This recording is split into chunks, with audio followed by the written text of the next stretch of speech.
আসসালামু আলাইকুম। বাংলাদেশের যে অবস্থা এই চাঁদাবাজ নিয়ে, আসলে কি একটা দেশ পরিচালনা করার জন্য এত নেতাকর্মীর দরকার হয়? আর একটা দেশে এত নেতাকর্মী আছে বলেই আজকে এই দেশে এত চাঁদাবাজি। আপনি দেখেন কোন দেশে এত নেতা আছে? অমুক পদ তমুক পদ, এই পদ সেই পদ, রাস্তাঘাটে যেখানে পদ পদ পদ নেতা। আমার তো মনে হয় দেশের জনগণের থেকে নেতা বেশি, যার কারণে আজকে এই নেতারা সাধারণ জনগণের উপর অন্যায়ভাবে জুলুম করে টাকা হাতিয়ে নিচ্ছে, বিভিন্নভাবে নির্যাতন করছে এবং কি বাধা দিলে তাকে হত্যা করছে। আমরা কিছুদিন আগেও দেখেছি কি একটা ঘটনা, রাস্তাঘাটে হাজার হাজার মানুষ কিন্তু কেউ কিছু বলার নেই। কি একটাই ভয় যে আমি বলবো আমার জীবনের নিরাপত্তা কে দিবে? আসলে কি এইভাবে একটা দেশ চলতে পারে?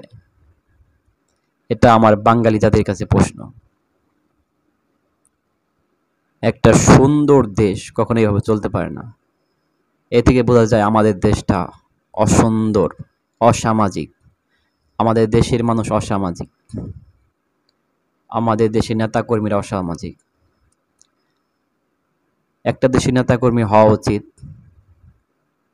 তারা জনগণের জন্য কাজ করবে, জনগণ তাদের ভালোবাসবে। তারা আমার মনে হয় যদি নেতারা কর্মীরা জনগণকে ভালোবাসে এবং জনগণের জন্য কাজ করে, তাহলে সেই দল মনে হয় না যে কখনো তাদের আসন হারাবে। কিন্তু দেখতে পাই আমরা, যে দল ক্ষমতায় যায় তারা এই দেশের মানুষের উপর জুলুম করে, অত্যাচার করে। এইভাবে কোনো দেশ চলতে পারে না। আর আমার মনে হয় না আগামীতে এই বাঙালি জাতি বা বাঙালির দামাল ছেলেরা এরকম অন্যায় মেনে নেবে। আপনাদের মতামত জানাবেন। এত নেতাকর্মীর কি আসলে প্রয়োজন একটা দেশে? অমুক পদ তমুক পদ, এই পদ সেই পদ, এত পদের কি আসলে দরকার একটা দেশে? তারা কি দেশ চালায়? আপনারা অবশ্যই আপনাদের মতামত জানাবেন।